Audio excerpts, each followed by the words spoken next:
Hey buddy, the sponsor of this video is my buddy Jay, who made me this kick plate. I wanted to talk about how these holes were punched in this kick plate that you can see here. I've tried to drill holes before and it's just a big mess. So Jay gave me this Whitney punch. This was made, I don't know, a very long time ago in Rockford, Illinois. And this is a metal hole punch. So we sized the holes in it for the screws that I wanted to do. So we already have that in there, and I already punched the holes. He punched one, I punched the rest, and it punched like butter. And I should have had him record the video when he was here. That way I would have like a real cameraman and not have my phone propped up on the floor, so I had to hunch over like a weird angle to be in frame. But here we are. So I'm just going to punch a hole in some random scrap metal that I have laying around, just to show how it is. This is the little key tool, the little screwdriver type tool they have you use for it. There's a couple to adjust. We already have it all adjusted, so all I'm going to do is adjust the depth gauge, which is this piece here. That gives you like a stop block. If I'm punching the holes, might as well make them the same depth as the other holes. So I'm going to line them up to there. I'm going to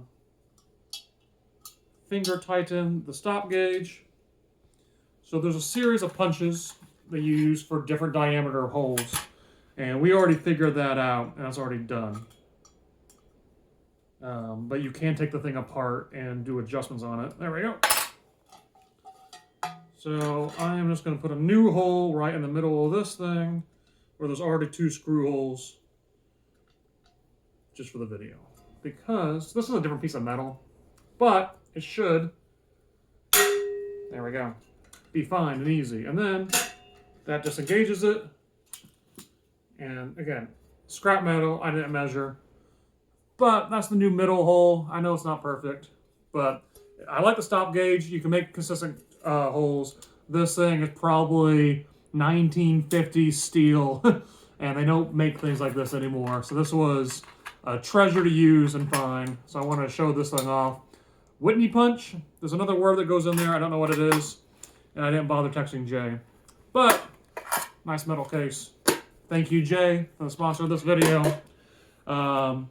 Since we're only punching one hole, we're going to do a bonus video. We're going to attach the kick plate.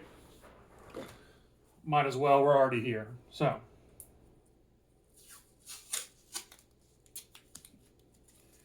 what we're going to do, Jay labeled it for me, which way's back and which way's up.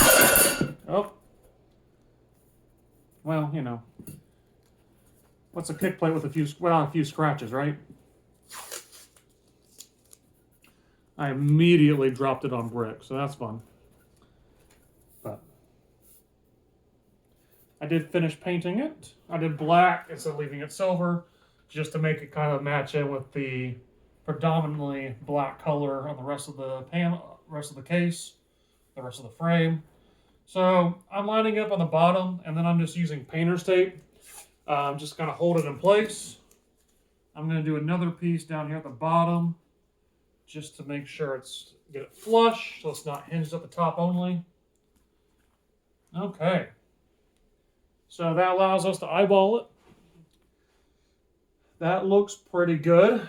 Now, the next stage, I have a series of self-centering holes. What this is it's a little outer sleeve that's kind of beveled. So if you have a hole like I do in this metal sheet, this finds you the center. This is very good for hinges, really any kind of fastener where you need your screw hole to be right in the dead center of something that's pre-existing and usually metal. And then when you apply pressure, the drill bit comes out of the middle there. So this will self-center in the hole, and as soon as we apply pressure and drill, this puts your hole directly in the middle of whatever you're drilling. So I'm using the smallest one I have.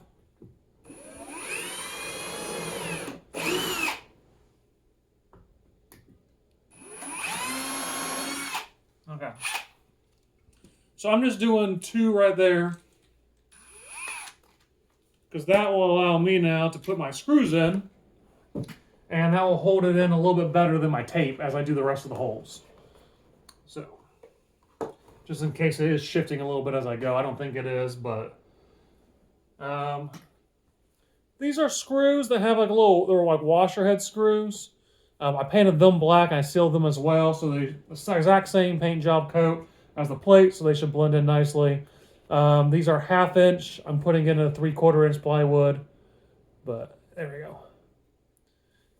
That way you don't need a washer. It's a wider surface area to make it really firm in there. And I did screw through the vinyl that I put on there, and I'm okay with that. There was an old kick plate that was like rubber and it was torn up and it was held up with staples. So I'm excited for this to be in metal. This should be a little sturdier. This is a nice little trick as you're painting. Poke those screw holes through any kind of random box you have. That way they don't move around. You can get a good paint coat on that. So another bonus tip in this video. There we go.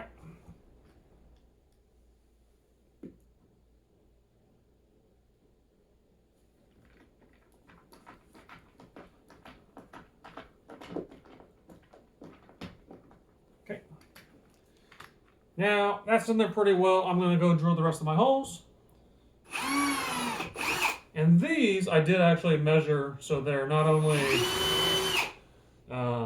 equidistant to the same depth.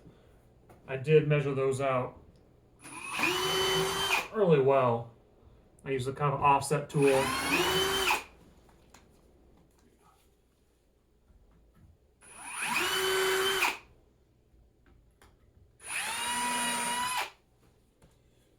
There we go.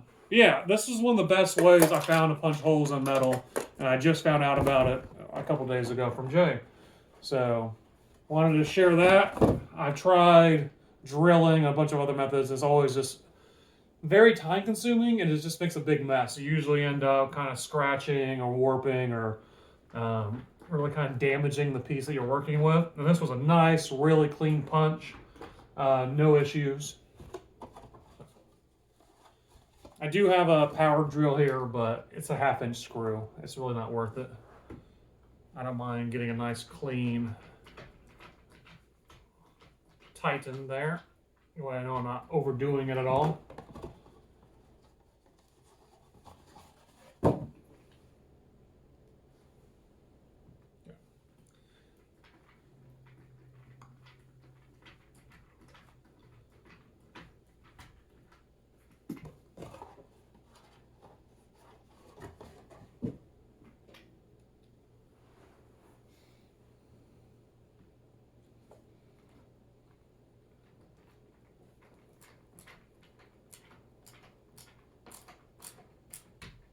This is a ratcheting screwdriver, which I'm also a real fan of.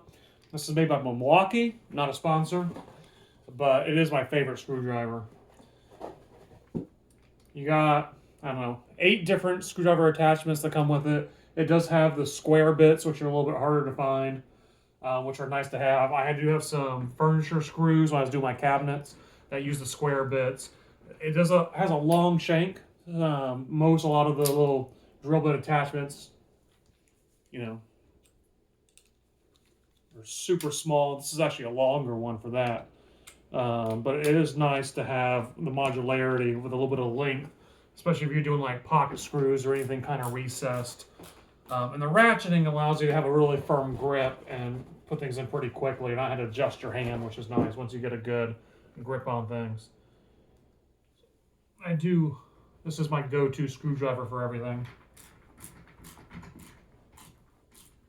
Okay, so let's remove our painter's tape.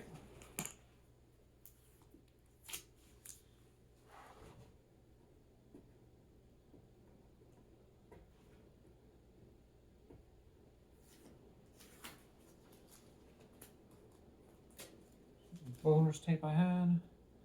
I had some tape saved from last week when we were doing a test fit before I punched holes and painted it. I was making sure, but my robot vacuum actually clipped the edge of the tape, draped it over the top, and it was just running around with like a painter's tape racing stripe on it. So that was pretty cool. But alas, I had to use more tape. Nailed it. let's check this out. Oop. Okay. So, I think that looks pretty good. A little bit of dirt there, that's fine. I'll wipe that down, clean up a little bit, but yeah. So, thanks Jay for being a sponsor of this video. And thank you guys for watching. That's how you can punch holes in metal. Just find tools from the 50s, because they work better. They're made out of, like, quality parts and all steel. And then centering holes are really good. Painter's tape, always useful to have on hand. And when in doubt, paint everything black. There you go. Thanks for watching, buddy. Oh, if we watch for another second, we'll have a cat. The other sponsor of this video, the supervisor, coming in to make sure the work's being done properly. How's it look? Yeah, all good here. Once the work's done, you show up, take the credit. Another job well done, Bandit. Thanks for watching.